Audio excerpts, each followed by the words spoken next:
Libyan government forces have carried out airstrikes on opposition positions in the town of Ras Lanuf. The rebels were driven out of Bin Jawad yesterday and had retreated to Ras Lanuf to regroup. As government and opposition forces continue to engage each other, the United Nations has announced a former Jordanian foreign minister will head a UN humanitarian assessment team which will visit Libya. Middle East correspondent Anne Barker reports. After a rapid advance west along the coast from Brega, the rebels had Colonel Gaddafi's hometown of Sirte firmly in its sights. But after taking the small town of Bin Jawad, government forces responded with a massive counter-attack using helicopter gunships and heavy artillery. After fierce ground battles, the rebels were driven back to the town of Ras Lanuf, where they're now regrouping. We got thrown by bombs and by snipers from the side roads that we can't see. I didn't even use my Kalashnikov. I didn't find no target. All I saw is bombs and bullets, and we were trying to escape and come back. And I was begging everybody to give me a ride. It was really scary, man. The small hospital in Ras Lanuf was stretched as it dealt with rebels injured in the government shelling of Bin Jawad.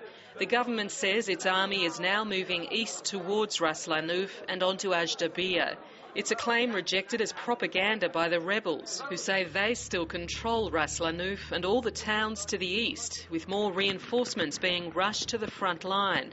And while the rebels' organisation is haphazard, there's no doubting their passion. There are two things. For sure he is watching us now and he sees us. So we want to tell him two things. We swear we will enter Tripoli. Tripoli is the goal, and after we enter Tripoli, you will see the real Libyan spirit. God willing, we'll hold a celebration in Green Square.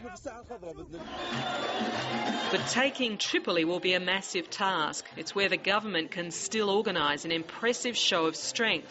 Thousands of pro-Gaddafi supporters packed Green Square, waving flags and singing the Libyan national anthem. There are reports of some opposition in the capital, but the government dismissed the unusually heavy pre-dawn gunfire as locals just celebrating the recapture of the western town of Misrata. Along with Zawiya, it's one of two towns in the west that have been the scene of heavy fighting, and with both there's dispute about who now controls them. The government says both towns are under its control, but the opposition says it's in charge, although it admits it's surrounded.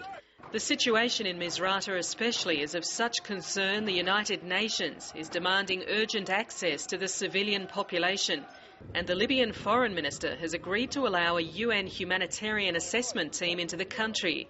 At this stage, team members will be allowed into Tripoli for a meeting, but they hope to use it as a starting point to secure access to other parts of the country. What influence the team may have and whether it can prevent Libya descending into what appears to be a civil war remains to be seen. Anne Barker, Lateline.